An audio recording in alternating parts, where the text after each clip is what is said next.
Querido amigo, querida amiga, estamos en tu podcast Esperanza para hoy, en una serie de estudios titulado Fundamentos de nuestra fe, estudiando la creencia número 2, que es la deidad, y estamos ahora en el capítulo número 4 de esta serie de estudios. Te invitamos a suscribirte, a seguirnos, a darle me gusta y esperamos sea de bendición para ti. Gracias. Y siempre tengo el gusto y el placer de compartir conocimiento con mi hermano Sergio. Sergio, gracias por estar aquí. Pastor Ismael, aprendo mucho con usted, con el hermano Sergio. Así que bienvenidos, siempre es un gusto. Vamos ahora a tocar el programa ya número 4. ¿Sí? Ahí están grabados los demás con el tema la soberanía de Dios. Así es. Soberanía, yo encontré en el diccionario que posee la autoridad suprema e independiente. Ese es nuestro significado de soberano, nuestro soberano Dios. Y las Escrituras establecen claramente la soberanía de Dios. Él hace su voluntad y no hay quien detenga su mano. Pero antes de entrar en la plática, ¿hacemos una oración? Claro. Oremos. Te damos gracias, querido Dios, por este tiempo que nos permites compartir, platicar acerca de la Escritura. Pedimos la guianza de tu Santo Espíritu. Amén. Sé con nosotros y con todos aquellos que ven este podcast. En Cristo Jesús decimos Amén. Amén. Muy bien, pastor, hermano Sergio. ¿Qué podemos decir acerca de la soberanía de Dios que Él hace según su voluntad y no hay quien detenga su mano? Dice, tú creaste todas las cosas y por tu voluntad existen y fueron creadas. ¿Podemos decir que entonces que Dios, Jehová, hace todo lo que quiere en los cielos y en la tierra? Sí, ese es un tema bastante interesante, ¿no? Porque pensaría uno eso a simple vista, si Él es soberano y Él es el que manda, entonces, ¿por qué no está haciendo todo lo que a Él le gustaría? Y seguimos viendo cosas que no concuerdan con quién es Dios, ¿no? Así que vamos a ir desenvolviendo este tema, ¿no? Sí, y me llama la atención, hermanos, porque amigos, que en las Escrituras, como un personaje de tal magnitud como lo fue el apóstol Pablo, él era consciente de la soberanía de Dios. Sí. Y en el libro de los Hechos dice, otra vez volveré a ustedes si Dios quiere. Y de hecho, no sé, ustedes tuvieron esa experiencia, yo la tuve con mis papás, de que siempre que íbamos a hacer algo, a un proyecto, ya sea a unos días o a meses a futuro, siempre nos decían, si Dios quiere. Ahí sin querer estamos viendo la soberanía, estamos dándole su lugar a un Dios soberano, ¿verdad? Otra persona importante en el libro de Santiago también dice, si el Señor quiere, viviremos y haremos esto o aquello. Cuando decimos eso, ya estamos dando su lugar, el lugar de un Dios soberano. Sí. De que nosotros tenemos planes por hacer, queremos hacer esto o aquello. Pero todo depende. Todo depende de la soberanía de Dios, porque nuestra vida está en sus manos. Así es. Entonces, partiendo de ahí, ¿verdad? Acerca de reconocer la soberanía de nuestro Dios. Si tienen algo para compartir, si no quisiera entrar a un tema un poquito que tal vez nos lleve algo de tiempo a hablar, pero hermano Sergio, ¿quieres? Yo quisiera compartir algo. He escuchado gente que tú le puedes decir si Dios quiere, pero ellos realmente dicen, no, es que No es Dios. no hay Dios. Entonces, por eso el mundo está como está, ¿no? Porque queremos hacer las cosas a nuestra manera, no a la manera de Dios. Si todos viviéramos a la manera de Dios, viviéramos en un mundo diferente. Si reconociéramos la soberanía, ¿no? Si reconociéramos esa soberanía de Dios y de poner en primer lugar a Él, en que si Él lo permite, haremos esto o aquello, ¿no? Como lo dice Santiago. Y sin embargo, la gente caminamos al día, ahí se va. A veces nos levantamos y sin siquiera orar y decirle, Señor, acompáñame en el camino, o sea, porque si tú permites que llegue a mi trabajo, si permites que regrese cuánta gente sale a sus trabajos y no llegan, ¿Cuántas personas salen de sus trabajos y no llegan a sus casas? Entonces, por eso es importante que nosotros pidamos, si Dios lo permite. Sí. O sea, Dios es el que decide, ¿no? Es el que decide, aunque también tú decides en tú cómo actúas, así es. Cómo te mueves. También el saber que es una soberanía que está en conquista. En otras palabras, Jesús cuando vino dijo, el reino de los cielos se ha acercado, y allí comenzó él a comportarse como un embajador del reino de los cielos, ¿cierto? A hacer la voluntad del Padre. No quiere decir que todo cambió de inmediato, pero va a llegar el momento en que todo va a funcionar como Dios quiere. Entonces es una soberanía que va en conquista. Sí. Muy bien. Acerca del tema que les compartía, que es un tema que trae mucha controversia. No controversia, digo que es muy amplio, ¿no? Acerca de la predestinación y la libertad humana, ¿verdad? Dice que la Biblia revela que Dios ejerce pleno control sobre el mundo. El Creador nos predestinó, pastor hermano Sergio, nos predestinó para que a los que somos salvos, ya Dios nos predestinó y predestinó a otros que no van a ser salvos. Vamos a ir desarrollando esa plática para aclarar este punto, ¿no? Para empezar, de hecho, Dios nos predestinó, número uno, para que fuésemos hechos conforme a la imagen de su Hijo. Así es. ¿Verdad? Con el fin de adoptarnos como sus hijos y permitirnos a nosotros obtener una herencia. Bueno, vamos a partir de ahí acerca de la predestinación. Pero yo quisiera que si por favor desarrollamos esta plática acerca de la predestinación, de que si ya está uno predestinado para la salvación y si ya estamos algunos predestinados para la perdición. O sea que hay un texto clave en 1 Timoteo 2:4 que dice, el cual quiere que todos los hombres sean salvos y vengan al conocimiento de la verdad. El cual quiere que todos los hombres sean salvos. Dicen que predestinación es determinar de antemano, pero no es predeterminar. Hay una diferencia entre las dos palabras, predestinar y predeterminar. Predeterminar es ya que él haya decidido qué va a ocurrir con algo y que no haya forma de cambiarlo. Eso es predeterminar. Predestinar es un deseo que él tiene y quiere hacer, ¿cierto? Y motiva a que se logre y usa su poder para que se lleve a cabo, pero en ningún momento él usa su fuerza para poder lograr estos objetivos. Siempre es de acuerdo a la voluntad humana. Sí, la libertad humana, que Dios nos dio, de hecho, ¿verdad? La libertad de elegir. Así es. Sí, aquí dice, el verbo predestinar significa determinar de antemano. Algunos suponen que estos pasajes enseñan que Dios elige arbitrariamente a unos para la salvación y a otros para que sean condenados, sin tomar en cuenta sus propias elecciones. Pero al estudiar el contexto de estos pasajes, notamos que Pablo no enseña que Dios excluye a nadie en forma caprichosa. Y aquí la palabra es clara, dice que todos se salven. Dios quiere que todos se salven. Así es. Entonces, pero el otro punto es que no todos se quieren salvar. Así es. A pesar de que se les ofrece, por eso en Juan 3:16 se ofrece, se hace esa invitación, ¿no? Se les hace una cordial invitación con tanto amor, que ese amor, dice Juan 3:16, porque de tal manera amó Dios al mundo, que dio a su Hijo unigénito, ¿para qué?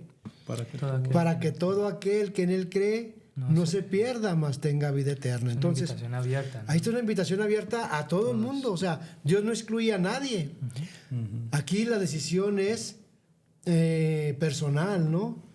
Y Dios es tan amoroso que no te obliga a amarlo. Que ese es el punto, ¿no? Por el que estamos en esta tierra. Demostrar que no es un Dios arbitrario, que no es un Dios que quiere que lo ames a la fuerza.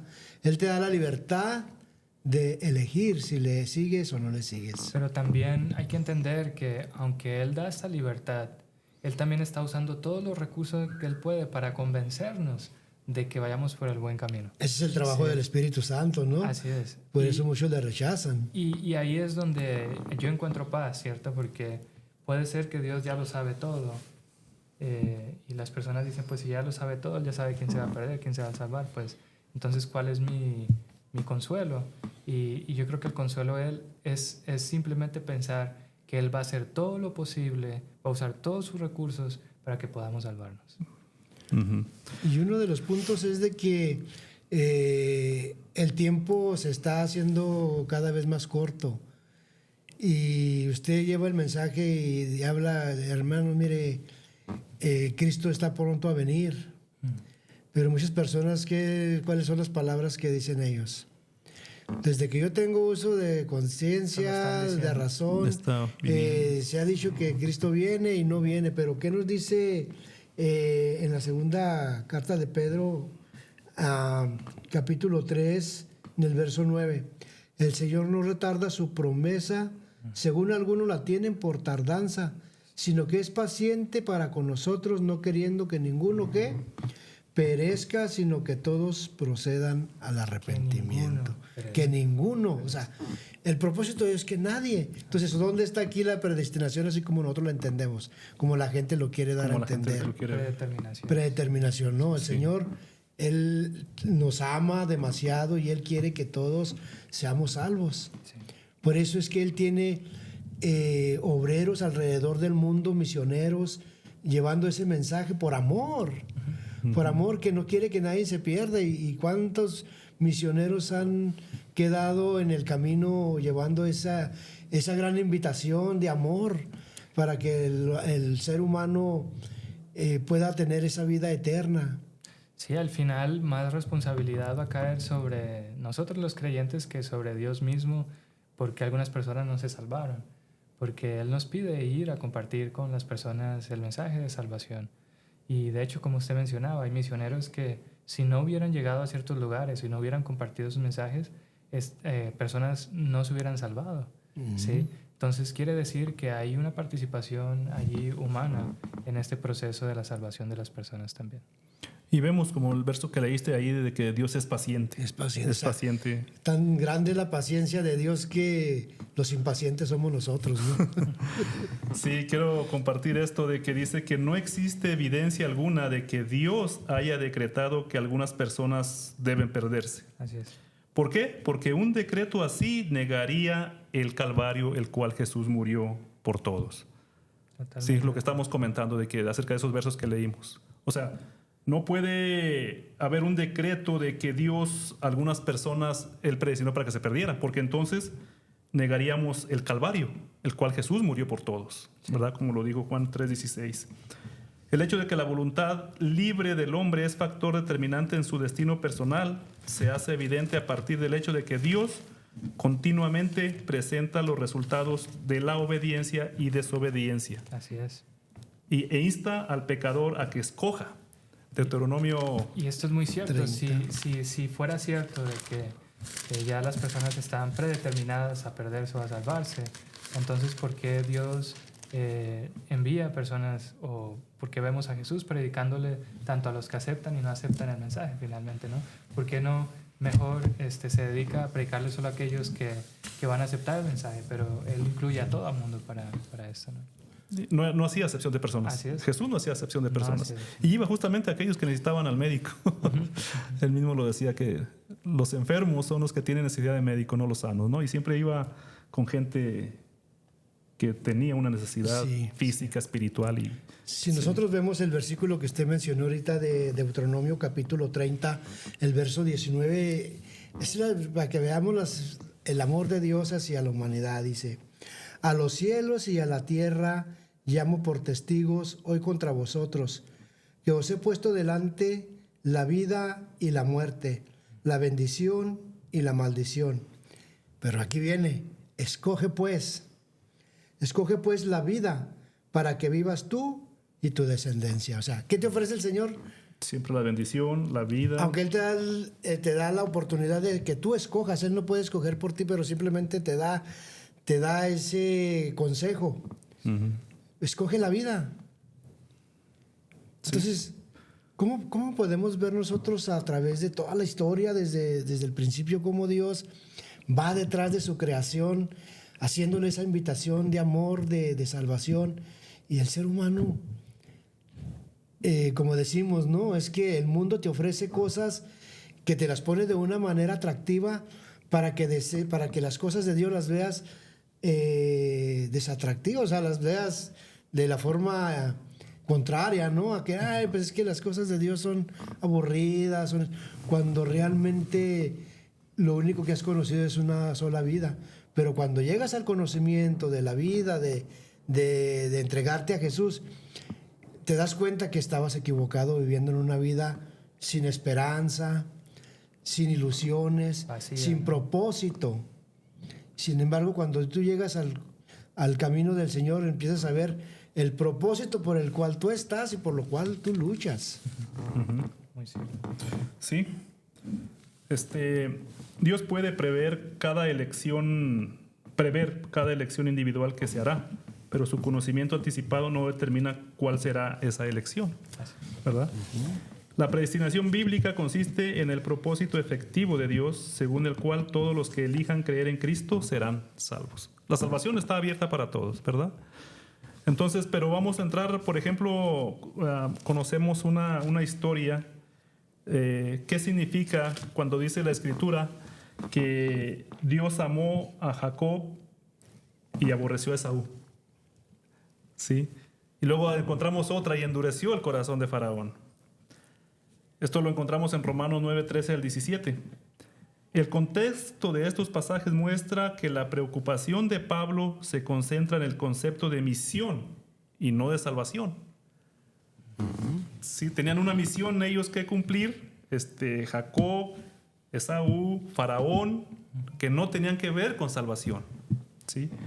Y más adelante sigue diciendo, la redención está disponible para todos, pero Dios elige a ciertas personas para que cumplan tareas especiales, que fue en el caso Dios eligió a Faraón para que cumpliera esa tarea de que no dejara ir a su pueblo para que se manifestara el poder de Dios, que también tenía el Faraón la oportunidad de aceptar a ese gran Dios, pero simplemente no la quiso, ¿no?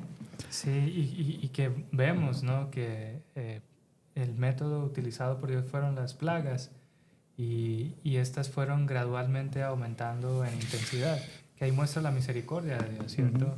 Él queriendo que pues nada malo le pasara a los egipcios, porque finalmente son su creación también. Dios no envió la muerte de los primogénitos como la primera plaga, pudo haberlo hecho y terminar de ahí el problema y que liberaran a todos, ¿no? Pero se esperó hasta el final para lo más fuerte. En otras palabras, estaba dando oportunidad a ellos. Creo que aquí podemos ver algo que me llamó la atención de elegir, ¿no? Aquí Dios elige a ciertas personas para llevar un mensaje. Ahí sí hay algo que pues Dios sabe quién va a poder llevar el mensaje y quién no. Sí. Vemos en el Nuevo Testamento un ejemplo con el apóstol Pablo, cuando él era Saulo, ¿no? ¿Cómo lo llama él? Lo llama por dice, y me es útil para llevar el evangelio. Pablo mismo se refiere al mismo como un abortivo, ¿no? Sí, ahora vemos cómo utilizó a una asna, a una burra para dar un mensaje a aquel que estaba golpeándole ahí, porque iba a hacer algo que Dios no estaba probando. Cuando los apóstoles echaron suertes para ver quién iba a reemplazar a Judas, quien había negado a Jesús, iba a ser el 12º discípulo. Y escogieron a Matías, si no estoy mal, en vez de al otro, ¿cierto? Entonces, pues sí, Dios a veces elige para ciertas misiones. Para ciertas misiones, sí. Es un tema interesante. Yo creo que falta mucho que abarcar, pero bueno, por el tiempo vamos a dejarlo ahí. Yo sé que a lo mejor esto que hablamos deja para averiguar más, ¿verdad? Claro, para que uno individualmente averigüe más y los que ven el podcast. Claro. Así que gracias por estar conmigo en este programa, gracias, Pastor Sergio. Vamos a terminar con una oración. Pastor Ismael, si nos despide con una oración. Claro que sí, vamos a orar. Señor y Padre, damos gracias por este estudio. Creemos y declaramos que usted es un Dios soberano, que tiene todo el poder, Señor, y que un día va a manifestar su soberanía por completo. Todavía no vemos que todas las cosas obren como usted quisiera verlas, pero nos acercamos a ese momento, Señor, y esperamos ese momento y sabemos que vendrá, Padre. Amén. Oro para que nuestros oyentes puedan tener más confianza en usted y creer que usted está usando todos los recursos del cielo para salvarles, para salvarnos. Gracias, Padre, porque el mayor recurso que usted nos dio fue su Hijo Jesucristo. Se lo agradecemos en el nombre de Él. Amén, Padre. Amén. Amén.